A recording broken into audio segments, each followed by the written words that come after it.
Pandangan teori keadilan John Rawls terhadap kebijakan afirmasi bagi perempuan dalam lembaga legislatif, Justice as Fairness, di mana makna dari pandangannya tersebut menyatakan bahwa tidak akan ada satupun keadilan dalam greater welfare yang didapatkan dengan adanya sejumlah situasi individual yang tidak beruntung.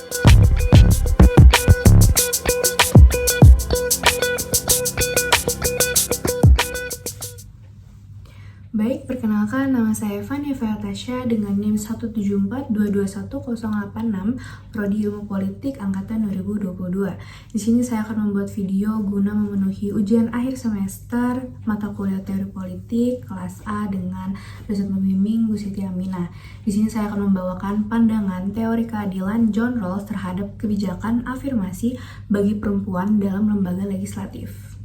Nah, ketimpangan gender telah menjadi salah satu isu sosial yang paling mendalam, terlebih dalam ranah politik, yang tidak dapat terpisahkan dari adanya paham patriarki yang terus berkembang di negara Indonesia, yang menyebabkan perempuan ditempatkan sebagai pihak yang termarginalkan dalam segala aspek, salah satunya dalam ranah politik.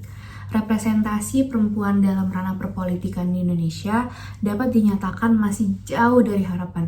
Di negara ini, perempuan yang akan terjun ke dalam dunia perpolitikan senyatanya masih tertawan oleh adanya sejumlah hambatan seperti hambatan latar belakang, budaya patriarki yang terus mengakar sejak dahulu, kemudian ketimpangan gender, regulasi, kaderisasi, daya saing, dan lain sebagainya.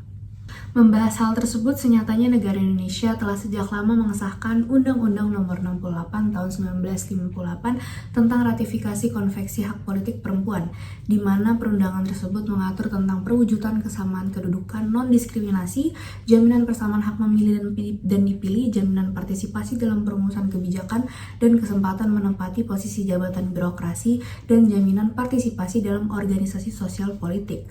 Pun pemberlakuan hal tersebut ada sejak dicantumkannya pasal 28H ayat 2. Selanjutnya, kebijakan afirmasi (affirmative action) akan keberadaan perempuan dalam bidang politik setelah berlakunya perubahan akan UUD NKRI 1945. Nyatanya diwujudkan dalam UU Nomor 12 Tahun 2003 tentang Pemilu, DPR, DPD, dan DPRD. Adapun peningkatan keterwakilan perempuan dengan banyak pengupayaan dilakukan dengan cara memberikan ketentuan supaya partai politik peserta dapat memperhatikan keterwakilan perempuan tuh sekurang-kurangnya 30%. Banyaknya dalam mengajukan calon-calon yang akan maju ke ranah DPR, DPRD, dan DPD. Adanya ketentuan ini pun dinyatakan pada pasal 65 ayat 1 Undang-Undang Nomor 12 Tahun 2003 tentang Pemilu, DPRD, DPD, dan DPRD. Bahkan berjalannya waktu, ketentuan terhadap kuota perempuan semakin banyak dibahas dalam Undang-Undang Nomor 22 Tahun 2007 tentang penyelenggara pemilu, Undang-Undang Nomor 2 Tahun 2008 tentang partai politik, dan Undang-Undang Nomor 10 Tahun 2008 tentang pemilu DPR, DPD, dan DPRD, serta yang terakhir yaitu pada Undang-Undang Nomor 7 Tahun 2017 dalam pemilihan umum. Nah, penjabaran fenomena yang telah dijabarkan sebelumnya senyatanya sejalan dengan konsep atau teori keadilan yang diungkapkan oleh John Rawls. Nah, dalam pandangannya John Rawls sendiri mengatakan bahwa justice as fairness, di mana makna dari pandangannya tersebut menyatakan bahwa tidak akan ada satupun keadilan dalam greater welfare yang didapatkan dengan adanya sejumlah situasi individual yang tidak beruntung. Nah, dalam konteks ini, ketimpangan tuh hanya mampu diterima apabila memberikan keuntungan kepada para kelompok lemah. Kelompok lemah tuh kayak difference principle, merujuk pada kasus yang telah tadi aku jabarkan sebelumnya. Nah, misal apabila diposisikan sebagai perempuan yang ada di dalam lembaga legislatif, senyatanya perempuan masih menjadi pihak yang termarginalkan, bahkan seringkali disepelekan keberadaannya.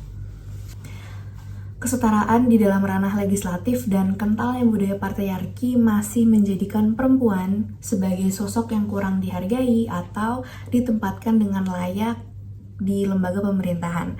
pun dalam hal ini banyak kasus yang melibatkan perempuan seperti pengesahan RUU tentang penghapusan kekerasan seksual, RUU kesetaraan dan keadilan gender, dan lain sebagainya, yang dimana keberadaan dari sangat krusial dan penting bagi perempuan sebagai pihak yang seringkali mengalami diskriminasi atas perannya di masyarakat yang masih termarginalkan. Sekian dari saya, kurang lebih mohon maaf, terima kasih.